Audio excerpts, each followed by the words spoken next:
Hey all, hope you all are doing good. So previously we have completed our SQL injection. I can say by the end of that, uh, I'm pretty much sure I can say that I had a good amount of hands-on and hope the same from you. And if you have any kind of comments on that, please do write down in the comment section. So today onwards we are going to start something called cross-site scripting. Okay, so if you came this far, I am sure that you must have heard of cross-site scripting before itself, because that is such a popular term and such a basic terminologies of all kinds of attacks. Okay, so before getting started, I just wanted to say that this video is only for educational purpose and don't use it for unethical purposes. Okay, so yeah, let's get started. So cross-site scripting, what it is. Okay, so by the end of the today we are going to cover one type of cross-site scripting and lab on that. Okay, so cross-site scripting is nothing but, suppose I am a bad person, okay, and I visit someone's website and with the bad intention. So uh, I will be having the same interaction that you as a legitimate users will be having on the website. Correct? You agree?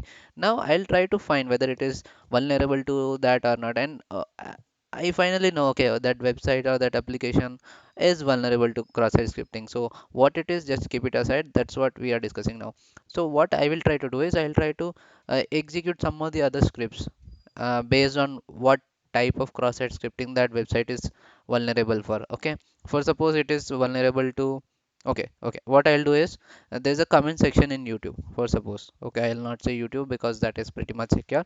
Suppose some XYZ website. Okay, on that website there is a comment section and which is vulnerable to, I can say, let for suppose stored cross-site scripting. So I'll try to have a script, a malicious script in that comment, so that and I'll comment it. Okay, and because it is vulnerable, I assume that it is stored in their database. Okay, now when you visit their website, you as a legitimate user, when you visit their website, you can see all those comments, right? Why you are able to see? Because that application is fetching all those comment section from its database. So when it is doing that, it means it is reading all the columns, or I mean all the records in the database, and then it is fetching and showing and rendering it on your page, right? When it is doing that, it will also read the malicious script that I have commented, and it will come and show on your web page, right? When it is showing, and if it is vulnerable, that script will be executed on your system. So that means what? There is a malicious script which I as a bad user commented, and you as a legitimate user is suffering because of that, right? So cross-site scripting is nothing but because of um, the attacker, okay, who executed some malicious script through the application, and it is getting affected to the other legitimate users. This is called cross-site scripting. Okay, and there are three types of this cross-site scripting. One is, I can say, stored, and yeah, so first is reflected cross-site scripting. So it's like when you, like suppose there is an API, okay, and there is an input, and you say hello, and you click enter. So on the web page you are again getting hey hello, okay, or hey name. So what happened here? You typed something and the same is reflecting on your web page, right? So instead of that, if I try to put some script in place of my name, and when I click enter, it will again say hello, that script. Now this time that script will get executed, right? Because it is not a normal, I can say, text or name, it is a script. Okay, so that will get executed on your screen. So here we can see it is getting reflected on your screen immediately, and it is like a simple response to your request. So that is got reflected on your screen. So this type of we can say is a reflected cross-site scripting. So based on this, we are going to do the lab today, and the other two are the stored. Like we have taken an example of comment section in the a moments back, right? So in that, our malicious packet or script is getting stored on the database. So it will be shown to every user because it is fetching the data from the database. So that is nothing but stored XSS. Now finally is a DOM based XSS. So a DOM, if you have seen, like if you have written JavaScript, if you have not written, that is fine. But internally, if suppose I am opening some website, okay, and there is some validation or something is happening at the client side. Client in the sense, if I am using your application, I am the client, and the application is running on server or something. Okay, so that keep that aside. Now as a good client, if something I'm opening and there is some validation happening behind the scene, so that is nothing but a client side, I can say, scripting. So for example, that scripting is nothing but a validation. So when I'm trying to run something and validation is happening at my end. Okay, so if a bad user finds an other way around to come across or to escape that vulnerability, so what is happening here? Here the malicious script got executed because my side script didn't detect it, or the malicious script got past my validation. So there is a scope of improvement in the client side scripting. So overall, because of the client side scripting, if the access is happening on the client side page, then it is called as a DOM base, because there is something called document get element by ID, and each element is selected, and then the values will be passed. I can say stylings happening. I can say the animations is happening. So that kind of things happen at the backend when you not the backend. I mean in the backend of the client side when you try to open a site or something. Okay, so when those kind of things happen, like some malicious thing happen because of overcoming of these kind of validations or these kind of functionalities, then we call them as a DOM based accesses. So today we are going to focus on our first that is reflected based cross-site scripting. So this is the page. In the ports figure, I'll have the description.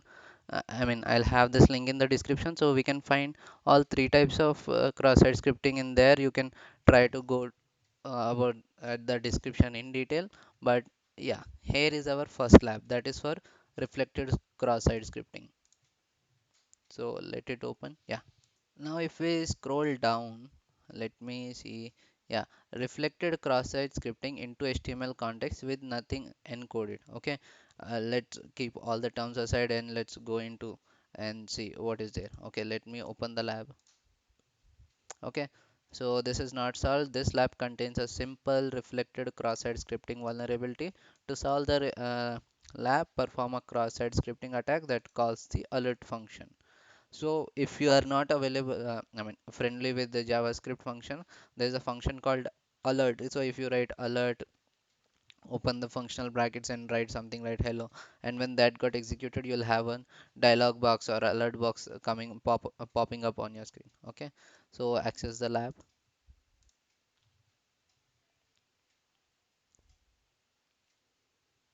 Yeah, so you see you'll be finding these kind of inputs.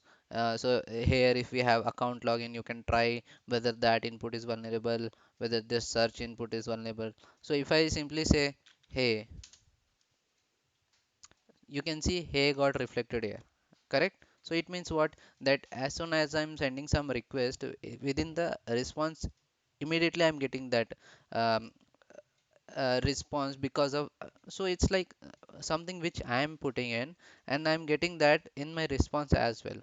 So it is nothing but it is vulnerable for reflected. I cannot say it directly because it is like there is a validation happening behind. So if I write some malicious script here, and that could be validated in the backend side, and then it could come here. So I cannot simply say that because he is coming here, it is vulnerable. Okay, because if the validation is proper at the client side scripting or at the server side scripting, it could take care of avoiding all those script tags and all the tags which could be helpful in executing the pop-up or any kind of malicious scripts. Okay, so here I cannot directly say. I need to try some different cheat codes, different kind of what I can say, uh, scripts or code or instructions, so that I can find out whether it is actually vulnerable or not. So if it is vulnerable, then it could be used for unethical purpose. So in that case, we need to report it to the website so that this thing is there. Please take care of this. Okay.